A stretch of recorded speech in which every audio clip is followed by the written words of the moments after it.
సంవత్సరాల తరబడి government job కోసం వేచి చూస్తున్నారా? కేవలం 8 నెలల్లో మీ కల నెరవేర్చుకోండి. వెంటనే కింది నెంబర్స్‌కి కాల్ చేయండి.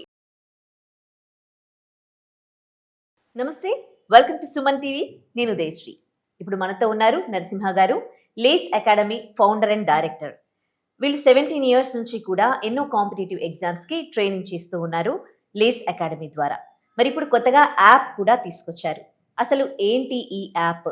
ఈ యాప్ ద్వారా ఎలా స్టూడెంట్స్ని ట్రైన్ చేయబోతున్నారు అడిగి తెలుసుకుందాం నరసింహ గారిని. హలో అండి, welcome to our studio. Hi అండి. సో నరసింహ గారు, కాంపిటేటివ్ ఎగ్జామ్స్ అనగానే డిస్ట్రిక్ట్స్ నుంచి, విలేజ్ నుంచి వచ్చి అందరూ ఇక్కడ హైదరాబాద్లో ట్రైన్ అవుతూ ఉండడం చూస్తూ ఉంటాం వాళ్ళు హాస్టల్లో ఉండి. ఎందుకంటే డైరెక్ట్గా వింటే వాళ్ళకి బుర్రకెక్కుతుంది కాబట్టి వాళ్ళు కూడా ఎంతో కష్టపడి ఫీజు అంటే హాస్టల్ ఫీజు కట్టుకుంటూ, ఇన్స్టిట్యూట్ ఫీజు కట్టుకుంటూ ఇక్కడికి వచ్చి చదువుకుంటారు. అలాంటిది మీరు ఇప్పుడు ఒక యాప్ అని తీసుకొచ్చారు, దీనికి సంబంధించి ట్రైనింగ్ యాప్ కాంపిటేటివ్ ఎగ్జామ్స్.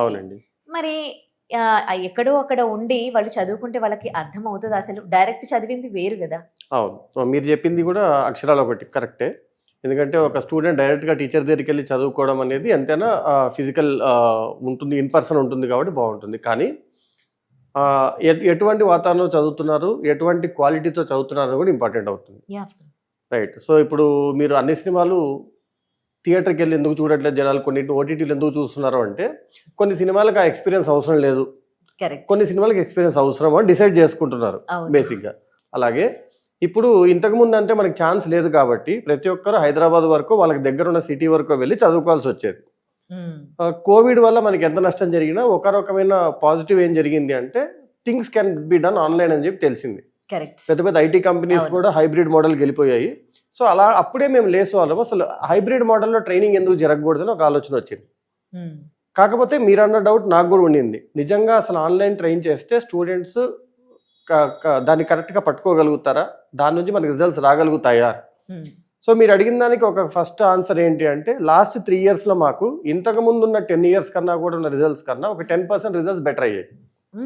అంటే అర్థం ఏంటి, స్టూడెంట్స్కి నిజమైన క్వాలిటీని కనుక నిజంగా వాళ్ళ ఇంటి వరకు వాళ్ళు అనుకున్న సీరియస్నెస్ తీసుకెళ్ళగలిగితే students can achieve their results అని తెలిసింది. ఇప్పుడు దీనికి ఉన్న అడ్వాంటేజెస్ ఏంటో చూసే ముందు వీళ్ళు సిటీకి వచ్చి చదువుకోవడంలో ఉన్న డిసడ్వాంటేజెస్ ఏంటో చూద్దాం ఒకసారి. సో మనకి చాలా మంది జరిగేది ఏంటంటే మీరు అన్నట్టు వస్తారు, ట్రైనింగ్ ఫీజు కడతారు, హాస్టల్ ఫీజు కడుతూ వెళ్తారు. సో వచ్చినప్పుడు వాళ్ళు చూసేది ఏంటంటే సార్ ట్రైనింగ్ ఫీజు ఎంత ఉంటుందంటే 15,000 to 20,000 ఉంటుంది అంటారు. తర్వాత నుండి వాళ్ళు ఒక 1 year or 2 years ఇక్కడ ఉన్నప్పుడు వాళ్ళు 1 year 2 years కావాల్సిన మెయింటెనెన్స్ ఖర్చు అంతా కూడా వాళ్ళ ఫ్యామిలీ వాళ్ళు భరించాలి. మీరు ఒక హైదరాబాద్ లాంటి సిటీలోకి వచ్చారు అంటే వర్స్ట్ కేస్ 8,000 to 12,000 రూపీస్ అయితే ఏదో రకంగా ఖర్చు అవుతాయి, హాస్టల్ అండ్ అదర్ ఫీజు అన్ని కలిపి. ప్లస్ వీళ్ళు అవసరం అన్నప్పుడు ట్రావెల్కి వెళ్ళడము, లేదంటే వీళ్ళు అక్కడ హాస్టల్లో ఫుడ్ పడక హెల్త్ పాడు చేసుకోవడము, లేదు అనుకుంటే హాలిడేస్లో ఇంటికి వెళ్ళి రావడము, ఇవన్నీ జరగడం వల్ల ఈ డిస్టర్బెన్సెస్ అన్ని జరగడం ఏదైతే ఉందో ఈ ఇన్ పర్సన్ ట్రైనింగ్లో వచ్చే పాజిటివ్స్ అన్నింటి డిస్టర్బ్ చేస్తుంది. అండ్ రెండవది అందరూ కూడా ఇప్పుడు ఈ 12 months ఇంటూ 15,000 వేసుకున్న 1.8 to 2 lakh రూపీస్ అక్కడే ఖర్చు అవుతుంది. అంత ఖర్చును అందరూ ఈజీగా భరించగలరా అంటే గ్యారంటీ లేదు. కొందరికి ఆ 2 lakhs అనేది చాలా ఎక్కువ అమౌంట్ అవ్వచ్చు, పేరెంట్స్ చాలా ఇబ్బంది పడుతూ ఉండవచ్చు. అలాంటి వాళ్ళు ఏం చేస్తున్నారు, ఒక 3-4 months ట్రైన్ అప్ అయ్యి మళ్ళీ వాళ్ళు బ్యాక్ వెళ్ళిపోతున్నారు, ఎందుకంటే ఖర్చు ఎక్కువైపోతుందని. బ్యాక్ వెళ్ళిపోయి వాళ్ళు ఆల్రెడీ చదువుకునేది ఏదైతే ఉందో ఆ బుక్స్ తీసుకొని అవే ప్రాక్టీస్ చేసుకుంటున్నారు తప్ప అక్కడ వాళ్ళకి ఎక్స్ట్రా గైడెన్స్ ఎక్కడ దొరకట్లేదు. అలాంటి బ్యాచ్ ఒకటి ఉండిపోయింది, ఒక 20-30% పీపుల్ అలాంటి వాళ్ళు ఉన్నారు. మళ్ళీ వద్దాము అనుకుంటే ఖర్చుకు మళ్ళీ వెనకాడుతున్నారు. కొన్ని ఇన్స్టిట్యూట్స్ యాక్చువల్గా చెప్పకూడదు కానీ కొన్ని ఇన్స్టిట్యూట్స్ ఎలాగో స్టూడెంట్స్ వస్తే 1 to 2 years ఉంటాయి కదా అని తెలిసి ఆ ఇన్స్టిట్యూట్ వాళ్ళు చుట్టుపక్కల ఉన్న లోకల్ హాస్టల్స్లో టైఅప్ అయ్యి మేము మీకు స్టూడెంట్స్ని పంపిస్తాము అనే ఒక రకమైన వ్యాపారం కూడా మొదలుపెట్టారు. అంటే ఇప్పుడు ఒక ఇన్స్టిట్యూట్ నుంచి ఒక హాస్టల్కి ఒక 100 మంది స్టూడెంట్స్ వెళ్తే ప్రతి నెల ఆ స్టూడెంట్ నుంచి హాస్టల్కి వచ్చే ఫీజు నుంచి 500-1000 రూపాయలు వీడికి కమిషన్గా వస్తుంది. సో ఒక ఇన్స్టిట్యూట్ ఓనర్గా అయ్యి నేను స్టూడెంట్ దగ్గర ఒకసారి 10,000 ఫీజు తీసుకుంటాను, కానీ ప్రతి నెల తన తల మీద నుంచి నాకు 1,000 రూపాయలు హాస్టల్ నుంచి వస్తున్నప్పుడు ఎన్ని నెలలు స్టూడెంట్ నాకు ఎగ్జామ్ క్రాక్ చేయకుండా ఉంటే అంత మేలు కదా. ఇప్పుడు ఆ స్టూడెంట్ 24 నెలలు ఉన్నాడు అనుకోండి, నాకు 24 నెలలకి 24,000 వస్తాయి కదా. చాలా పెద్ద స్కామ్ జరుగుతుంది దాని స్కామ్ అనొచ్చు, ఏమనొచ్చు, కమిషన్ అనొచ్చు బేసిక్గా. సో వాళ్ళు ఏమంటారంటే మాదేం తప్పు ఉందండి, మేము హాస్టల్కి బిజినెస్ ఇస్తున్నాము కాబట్టి వాళ్ళు మాకు డబ్బులు ఇస్తున్నారు అంటాడు. కానీ ఒక్కసారి ఇన్స్టిట్యూట్ మైండ్ సెట్ బిజినెస్ పరంగా ఆలోచిస్తే ఒక స్టూడెంట్ ఎగ్జామ్ క్రాక్ చేయడం కన్నా వాడు 1 year లేట్గా క్రాక్ చేయడం వల్ల వీళ్ళకి డబ్బులు ఎక్కువ వస్తున్నాయి. ఇంకొందరు ఇన్స్టిట్యూట్స్ ఇంకొంచెం ముందుకెళ్ళి వాళ్ళే సొంతంగా హాస్టల్స్ పెట్టేసుకొని ఆ హాస్టల్స్ పిల్లలు ఎవరు పల్లెటూరు నుంచి వచ్చిన పిల్లడు ఏమడుగుతాడు, సార్ ఇక్కడ దగ్గరలో హాస్టల్ ఎక్కడ ఉందంటే మన పిల్లలందరూ అక్కడ ఉంటారమ్మా అని చెప్తారు. అవును. ఆ హాస్టల్ వీళ్ళదే, కాకపోతే వీళ్ళ పేరు మీద ఉండదు. అదే. అంటే ఇప్పుడు బేసిక్ గా ట్రైనింగ్ నుంచి వచ్చే ఫీజు వాళ్ళకి అవసరం లేదు. అందుకే ఏమంటాడు, ఒకసారి ఫీజు కట్టు జీవితాంతం ట్రైనింగ్ ఇస్తా అంటాడు. అవును. సో జీవితాంతం హాస్టల్ నడుపుకుంటాడు. అదే. ఇప్పుడు ఏముంది 6,000-7,000 మంది ఒక హాస్టల్ నడుస్తుంది అనుకుంటా, వాళ్ళకున్న 10-15 హాస్టల్స్. సో వీళ్ళకి ట్రైనింగ్ ఇచ్చే 5,000 మందిలో 6,000 మందిలో ఒక 100 మంది ఎవరో ఒకరు ఎగ్జామ్ క్రాక్ చేస్తారు. వీళ్ళు ట్రైనింగ్ ఇచ్చినా ఇవ్వకపోయినా వాళ్ళు క్రాక్ చేసేవాళ్ళు. ఆ 100 మంది ఫోటోలు వేసుకొని మళ్ళీ ఒక 5,000 మంది జాయిన్ అవుతారు. కాకపోతే వీళ్ళకి ఎప్పుడు హాస్టల్ నిండుగా ఉంటాయి.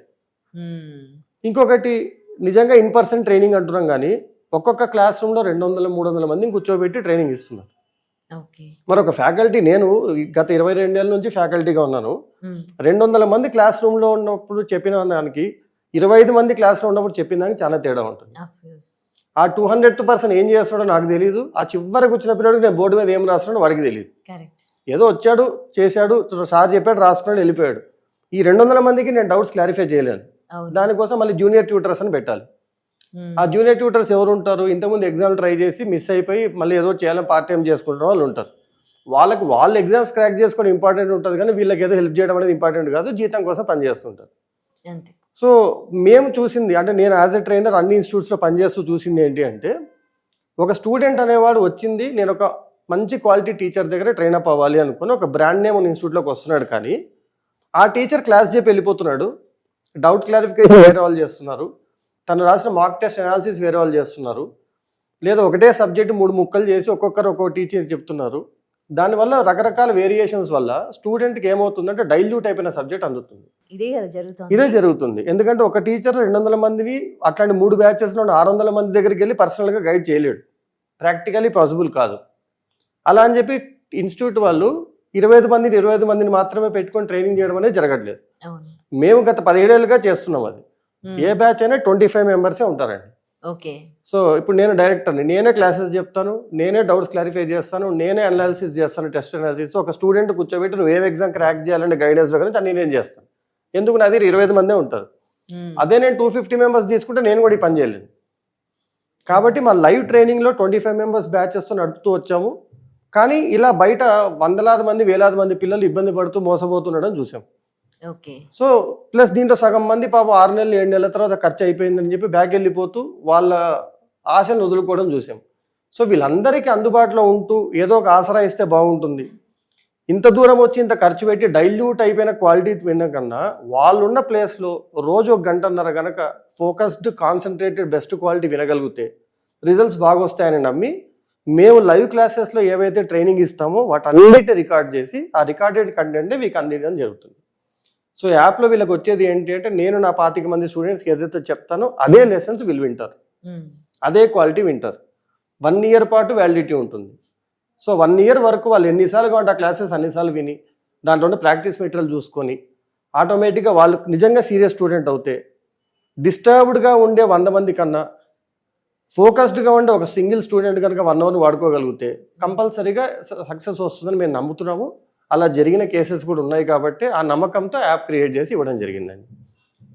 అండ్ దేనికోసం కూడా ఖర్చు కోసం వెనకాడని అనుకున్నాం కదా, ఇప్పుడు ఈ మొత్తాన్ని మేము ఏం చేస్తున్నాం, 599 నుండి 999 వరకు మాత్రమే 1 ఇయర్కి ప్రైస్ ఉండేలాగా అతి తక్కువ ధరలో వాళ్ళకి అందిస్తున్నాం. సో స్టూడెంట్ రోజుకు 2.5 రూపాయలు ఖర్చు పెట్టుకుంటే 1 ఇయర్ లోపల తను అనుకున్న గవర్నమెంట్ ఎగ్జామ్ క్రాక్ చేసుకోవచ్చు, తను ఉన్న చోటు నుంచే. నరసింహ గారు చాలా చాలా థ్యాంక్స్ అండి. నిజంగా చాలా వాల్యుబుల్ ఇన్ఫర్మేషన్. చాలా మంది కాంపిటేటివ్ ఎగ్జామ్స్కి విలేజెస్ నుంచి వచ్చి ఇక్కడ చదువుకొని హాస్టల్కి కడుతూ, అలాగే వాళ్ళు ట్రైనింగ్ సెంటర్స్కి కడుతూ ఎంత మోసపోతూ ఉన్నారు. అంటే ఫైనాన్షియల్గా బర్డెన్స్ కూడా కదా వాళ్ళకి. కానీ అలాంటివి ఏవీ లేకుండా ఈ యాప్ ఒకటి తీసుకొచ్చారు. నిజంగా కూడా స్టూడెంట్స్ అందరికీ కూడా ఇది చాలా యూస్ఫుల్ యాప్ అండ్ చాలా వాల్యుబుల్ ఇన్ఫర్మేషన్ వాళ్ళకి ఇవ్వడం జరిగిందండి. మీరు చాలా చాలా థ్యాంక్ యూ అండి.